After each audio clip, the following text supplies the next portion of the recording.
காதலிக்க ஆசை சீரியல்ல இனி வரப்போகும் நாட்கள்ல எப்படி வரலாம்னு சொல்லி பார்க்கலாம். முத்து டிக்கிய திறந்து டிக்கிக்குள்ள கிருஷ் இருக்கத பார்த்த உடனே பதறி போய்கிட்டு தூக்குறாங்க. முத்து தண்ணி எல்லாம் தொளிச்சு கிருஷ எழுப்ப பாக்குறாரு.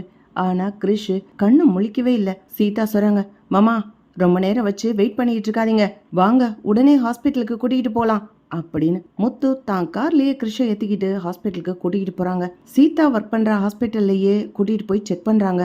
டாக்டர் செக் பண்ணி பார்த்துட்டு குழந்தை நினைவு திரும்பிடுச்சு, ஆனா கண்ணு முழிக்கல. அம்மா அம்மான்னு புலம்புறான். அவங்க அம்மா வந்தாதான் இவனுக்கு கம்ப்ளீட்டா கியூர் ஆகும் அப்படின்னு டாக்டர் சொல்றாங்க. மீனாவும் முத்துவும் பதறாங்க. இவனோட அம்மாவை எங்க இருந்து கண்டுபிடிக்கிறது? பாட்டின்னு ஒருத்தவங்க இருந்தாங்க, அவங்களும் இப்ப எங்க போனாங்கன்னு தெரியல. மீனா இப்ப என்ன பண்றது மீனா அப்படின்னு முத்துவும் மீனாவும் பதறிக்கிட்டு யோசிச்சுட்டு இருக்காங்க. அப்பன்னு பார்த்து அதே ஹாஸ்பிட்டலுக்கு அருண் ஒரு அடிபட்ட ஆளை கூட்டிக்கிட்டு வராரு.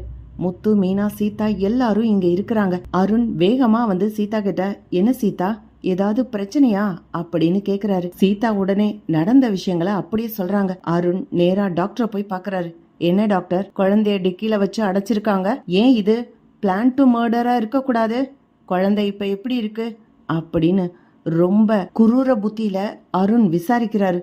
எப்படியாவது இந்த கேஸ்ல முத்துவ மாட்டி விடணும் அப்படின்ற ஒரு நோக்கத்தோடய கேட்கும்போது டாக்டர் சொல்றாங்க, இல்ல இவங்க தான் குழந்தைய கண்டுபிடிச்சு கூட்டிக்கிட்டு வந்தாங்க. என்ன சார் போலீஸ் கம்ப்ளைண்ட் கொடுக்கலையா? நீங்க சொந்தக்காரங்கன்னு நினைச்சுதான் விட்டுட்டேன், நான் இப்பவே இன்ஃபார்ம் பண்ணிடுறேன் அப்படின்னு டாக்டர் அருண் கிட்ட வாக்குறுதி கொடுத்துடுறாரு. அருண் மனசுக்குள்ளே, வாடா வா, இந்த கேஸ்ல இருந்து நீ எப்படி தப்பிக்கிறேன்னு பாக்குறேன். என்னைய சீதா கிட்டே மாட்டி விட்டு அசிங்கப்படுத்திட்டே, உன்னை இந்த குடும்பத்தை விட்டு விரட்டுறதுக்கு இந்த பையனை வச்சே காய் நகர்த்துறான் பார் அப்படின்னு சொல்லி அருண் யோசிக்கிறாரு. டாக்டர் போலீஸ்க்கு கம்ப்ளைண்ட் பண்ண உடனே போலீஸ் ஹாஸ்பிட்டலுக்கு வந்து கிருஷ பத்திய விஷயங்களை விசாரிக்க ஆரம்பிக்கிறாங்க. முத்து பதட்டத்தோடயே, சார் எங்களுக்கு குழந்தை எப்படி வந்துச்சுன்னு தெரியல, ஆனா இந்த குழந்தை எங்க வீட்டுலதான் இருந்தது கொஞ்ச நாள், எங்களுக்கு ரொம்ப நல்லா தெரியும். இவங்க அம்மா யாருன்னு தெரியல, இவங்க பாட்டிக்கு உடம்பு சரியில்லைன்னு ஹாஸ்பிட்டல்ல வச்சு நாங்க தான் பாத்துக்கிட்டோம். பாட்டி ஹாஸ்பிட்டல்ல இருக்கிற வரைக்கும் இவன் எங்க கூட தான் இருந்தான். திடீர்னு ஒரு நாள் படிச்ச ஸ்கூல்ல இருந்து டிசி வாங்கிட்டு அவங்க அம்மா வந்து கூட்டிகிட்டு போயிட்டாங்க அப்படின்னு ஸ்கூல்ல சொன்னாங்க. அன்னைக்கு ஸ்கூல்ல கொண்டு போய் விடும்போது பார்த்தது, அதுக்கப்புறம் நான் இப்பதான் சார் பாக்குறேன் அப்படின்னு முத்து சொல்றாரு. அருண் பின்னாடி இருந்து அந்த இன்ஸ்பெக்டருக்கு பிரஷர் கொடுத்ததுனால, என்ன சார் குழந்தை உங்க வீட்டுல இருந்துச்சுன்ற ஒரே காரணத்தினால இந்த குழந்தைய கடத்திட்டு வரலாம்னு நினைச்சிட்டீங்களா? குழந்தையோட அம்மா என் குழந்தைய காணோம்னு சொல்லி கம்ப்ளைண்ட் பண்ணுனா உங்களை தூக்கி உள்ள போட வேண்டிய நிலைமை வரும் சார் அப்படின்னு போலீஸ் சொல்றாங்க. மீனாவும் முத்தும் பதட்டப்பட ஆரம்பிக்கிறாங்க. குழந்தை எப்படி காருக்குள்ள வந்துச்சு அப்படின்னு எங்களுக்கு தெரியாது அப்படின்னு மீனாவும் முத்தும் சாதிக்கிறாங்க. போலீஸ்ல இருந்து விசாரணைய அவசரப்படுத்தி எந்த ஸ்கூல்ல இருந்து குழந்தை காணாம போயிருக்கு, இல்ல எந்த பேரண்ட் இருந்து கம்ப்ளைண்ட் வந்திருக்கு அப்படின்னு தேட ஆரம்பிக்கிறாங்க. இங்க நடக்கிற எந்த விஷயமும் தெரியாம ரோஹிணி பதட்டமாவே இருக்காங்க. மகேஸ்வரி ஸ்கூலுக்கு பிரஷர் கொடுக்கறாங்க.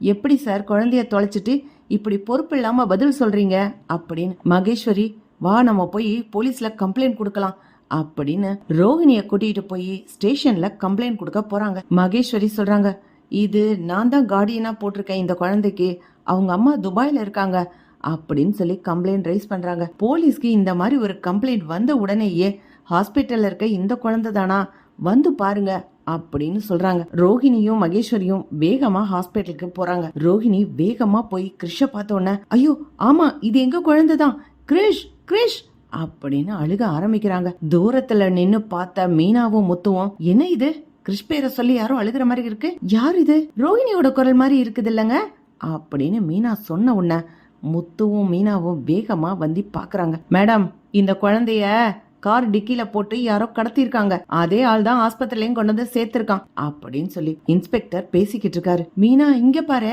பார்லரம்மா பார்லரம்மா எதுக்காக கிருஷிக்காக அழுகுது அப்படின்னு மீனாவும் முத்துவும் பேசுறாங்க. முத்து சொல்றாரு, மீனா நீ என்னன்னு போய் விசாரிச்சுட்டு வா. மீனா நேரா வந்து ரோஹிணி கிட்ட, என்ன ஆச்சு ரோஹிணி, என்ன இங்க நின்னு அழுகுறீங்க அப்படின்னு கேட்ட உடனே ரோஹிணி சுதாரிச்சுக்கிட்டு, இல்ல அது ஒண்ணும் இல்ல அப்படின்னு சமாளிக்கும் போது இன்ஸ்பெக்டர் சொல்றாங்க, மேடம் இவங்க கார்ல தான் உங்க குழந்தை இருந்துச்சு, இப்பதானே என் பையன்னு சொல்லி அழுக ஆரம்பிச்சீங்க, இப்ப என்ன மேடம் ஒண்ணும் இல்லன்னு சொல்றீங்க அப்படின்னு இன்ஸ்பெக்டர் பேசுறாங்க. மீனா அதிர்ந்து போய், ரோஹிணி கிரிஷ் அப்படின்னா உங்களுக்கு தெரிஞ்ச பையனா அப்படின்னு கேக்குறாங்க. அது இல்ல மீனா, எனக்கு தெரியாது, மகேஸ்வரி அவங்களுக்கு தெரிஞ்சவங்க, நான் கிளம்புறேன் அப்படின்ட்டு ரோஹிணி நழுவ பார்க்கும்போது மீனா வழிமறிச்சு நிறுத்துறாங்க. மகேஸ்வரி உங்க ஃப்ரெண்டுனா கிறிஷ் எந்த ஸ்கூல்ல சேர்ந்திருக்கான் அப்படிங்கிற விஷயம் உங்களுக்கு தெரியும் தானே?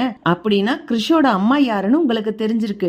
அதனாலதான் கிறிஷ் நைட்டு தூங்கும் போது உங்க ரூம்லயே வந்து உட்கார்ந்து உங்ககிட்ட பேசிக்கிட்டு இருந்திருக்கானா அப்படின்னு மீனா குறுக்கு கேள்வி கேக்குறாங்க. போலீஸ் கிட்டே போய், சார் இவங்க எங்க வீட்டுல இருக்கிறவங்க தான் சார், நாங்க ஒண்ணு குழந்தைய கடத்தலன்னு இவங்களே சொல்லுவாங்க அப்படின்னு மீனா உடனே சொல்றாங்க. ரோஹிணியும் ஆமா அப்படிங்கிற மாதிரி தலையாட்டிட்டு அங்கிருந்து நழுவுனா போதும்னு யோசிச்சுட்டு கிளம்புறாங்க. மகேஸ்வரிக்கு ஒரு சிக்னல் காமிச்சிட்டு நான் கிளம்புறேன், நீ இருந்து பாத்துட்டு வா அப்படின்னு சொல்லிட்டு ரோஹிணி கிளம்பிடுறாங்க. முத்து உடனே, மீனா நல்லா யோசிச்சு பாரு, என்னைக்குமே உனக்கு பார்லரமா போன் பண்ணதே கிடையாது, இன்னைக்கு மட்டும் எதுக்கு போன் பண்ணுச்சு?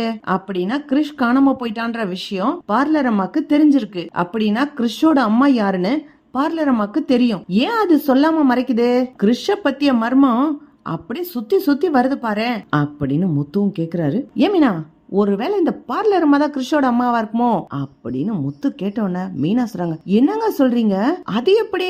பாரு, நடந்த விஷயங்கள் எல்லாம் கூட்டி கழிச்சு பாரு, இதுதான் சரியா இருக்கு அப்படின்னு முத்து ஒரே போடா ரோஹிணி தான் கிறிஷோட அம்மான்ற விஷயத்த யூகத்துல கண்டுபிடிக்க ஆரம்பிக்கிறாரு. இப்படிதான் போலாம் ஃப்ரெண்ட்ஸ். பார்க்கலாம், லைக் பண்ணுங்க, ஷேர் பண்ணுங்க, கமெண்ட் பண்ணுங்க. Thank you friends.